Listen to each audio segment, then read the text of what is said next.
Dear students, after studying this module, you shall be able to understand the nature and meaning of reading, identify various neurological mechanisms of reading, learn about various types of dyslexia and their neurological basis.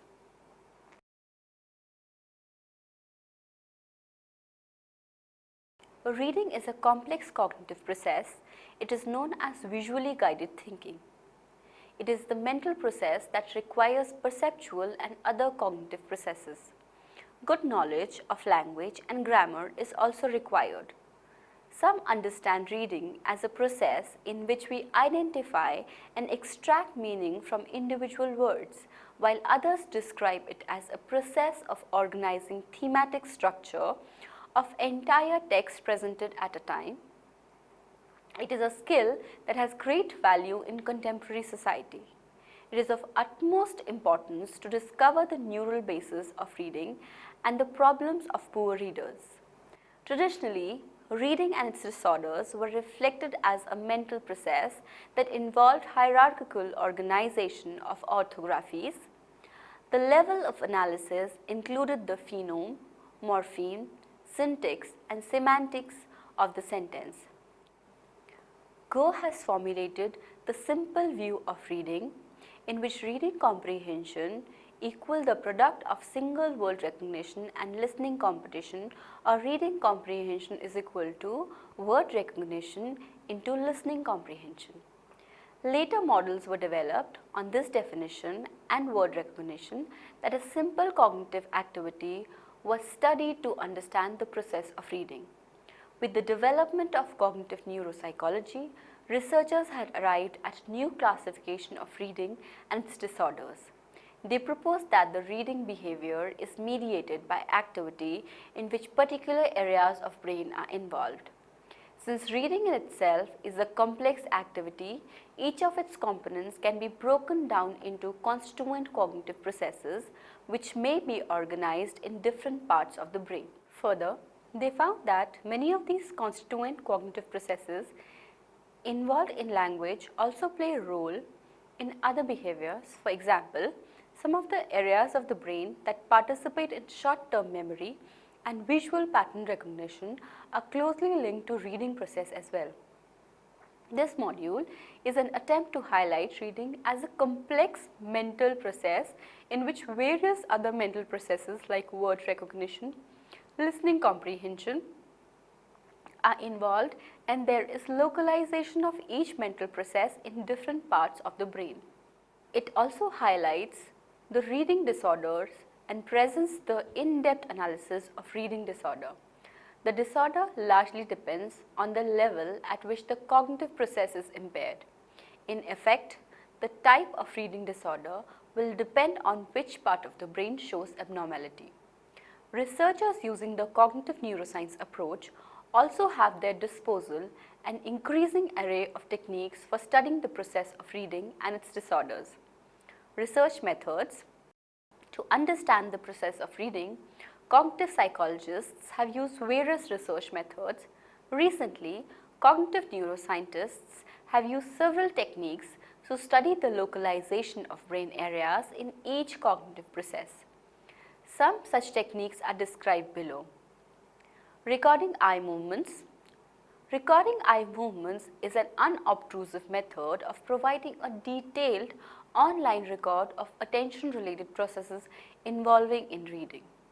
According to EZ Reader model, the next eye movement is programmed when only part of the processing of the currently fixated word has occurred. Completion of frequency checking word is the signal to initiate an eye movement program, and completion of lexical access is the signal for a shift of covert attention to the next word. However, it is hard to be sure precisely what processes occur during such fixation. Reading aloud. This method assesses the reaction of reader and types of errors made in reading. This is a very simple and crude method of assessment and carries at least 3 limitations. It is an unnatural method. The speed at which we read aloud is half of silent reading, and The errors in reading aloud may not reflect genuine reading errors because of memorial interference and eye-voice span. Word identification technique. The term word identification referred to accessing either the name of the word or its meaning. Therefore, this technique involves greater diversity of techniques than those considered so far. Rayner and Polacek developed tasks in word identification technique that involve lexicon decision task and naming task. In lexicon decision task, the subject was assessed on time taken to decide whether the strings of letters forms a word or not. In naming task, the person has to recall a word aloud as fast as possible. The most closely related model was interactive activation model that took into account the interaction of both data-driven and conceptual-driven information while reading a word in the text. Based on interactive activation model, cohort theory and trace theory agreed on various assumptions around word recognition. The assumptions on which common agreement occurred are as follows. Activation of several candidate words occurs early in the process of word recognition. The speed of word identification indicates the process in parallel fashion, and the activation level of candidate word is graded rather than being high or low. Finally, both data-driven and conceptually driven process combine to produce word recognition. The variation is observed only on how this happens. However, little agreement was found on the size and the number of basic perceptual units in the spoken word recognition. Different theorists attach different levels of importance on features like phonemes and syllables, etc. Thus, cognitive psychologists have attempted to use techniques that were not so accurate. Though this method ensures no disruption by the reader, the process is only inferred from the behavior of the other. To bring more accurate form of technique, neuroscientists have used new techniques. Functional MRI. The most sophisticated technique used by neuroscientists is functional brain imaging for studying the localization or language in healthy subjects. Researchers have contributed valuable information by using fMRI in reading process. They capture the brain activity during silent reading in healthy people. This technique presented an accurate measure of activity in natural condition of silent reading. The activity in brain was assessed through the periods involving control period of no reading and silent reading following interchangeably. Findings suggested that the brain activity was patchy and variations were observed in activity from subject to subject and trial to trial. However, these activities were widespread over lateral surface of the brain. PET scan. The studies using PET scan looks at the temporal lobe activity involved in naming objects within particular categories. The subjects are presented three different categories of images: famous faces, animals, and tools. The studies show that the temporal lobe is actively involved during performance of these three tasks. Finally, an amalgamation of various types of techniques, that is cognitive and neurocognitive approaches, healthy and brain damaged patients, give a more precise view of the process of reading. Reading as a cognitive process. Most investigators believe that reading involves at least two different processes: abstract letter identification, that involves comprehension and recognition of the whole word or sight reading, and phonetic reading, that involves grapheme-phoneme conversion or sound reading. This facilitates the pronunciation of each grapheme presented in printed.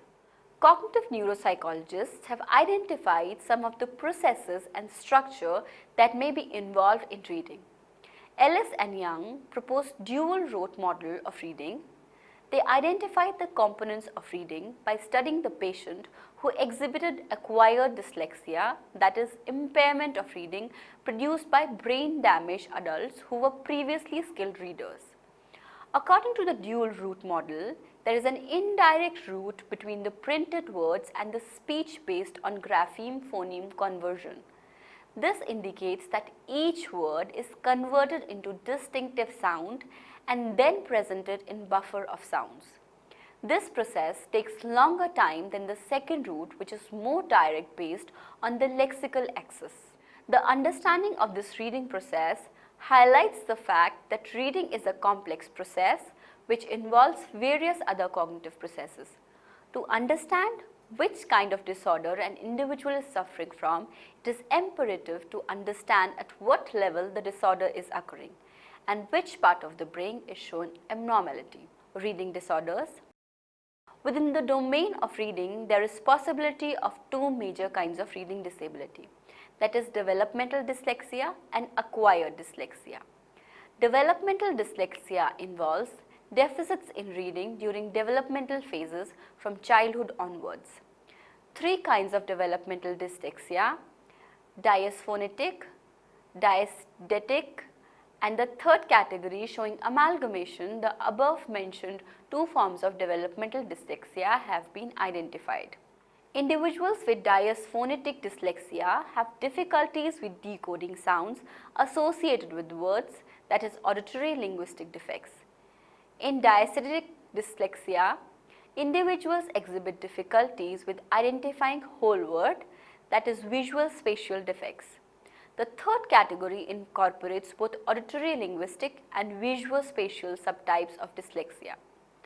Acquired dyslexia is the reading disability that occurs in the individual due to brain damage and is generally followed by an accident or some other trauma faced by the individual. Epidemiology. Studies indicate that prevalence of dyslexia is much higher in boys as compared to girls. However, the variation in the account of prevalence rate was observed in many studies. In some investigations, boys suffering with reading disorder were found to be 1.3 to 1.7 times more than girls. In the clinical groups like externalizing versus internalizing disorders, the male predominance was twice as great as that for girls. Types of acquired dyslexia. There are two ways of conceptualizing acquired dyslexia. They are the model building approach and classical neurological approach. Model building approach constructs its meanings much like algorithms, and the taxonomy of the reading disability is elaborated on the basis of the type of impairment. The classical neurological approach is derived on the basis of the brain damaged patients. Coulthard used model building approach to understand the various types of dyslexia. It is depicted as follows. Attentional dyslexia. This kind of dyslexia is identified when an individual faces difficulty in attending to a word due to the presence of other letter or irrelevant markers like underline, bold letter, etc. The presence of irrelevant markers makes naming of the previous letter difficult. Positional dyslexia. Person with positional dyslexia may misread or may read just half of a word. The terms whether may be read as smoother and stronger may be read as stroke. This kind of error, in which either the word in suffix or prefix positions are misread, is known as positional dyslexia. Spelling dyslexia. Person with spelling dyslexia can read a word only after spelling out the individual letters. This indicates that reading word in Gestalt is quite challenging for these readers. Phonological dyslexia. Persons with phonological dyslexia can read familiar words but have difficulty reading unfamiliar or producible non-words. The damage is observed in left frontal lobe in the Broca's area and the left insular region of the brain. Surface dyslexia. A person with surface dyslexia or whole word dyslexia can read words phonetically but has difficulty reading irregularly spelled words. Studies suggest that lesion of the left temporal lobe can cause surface dyslexia. Direct dyslexia.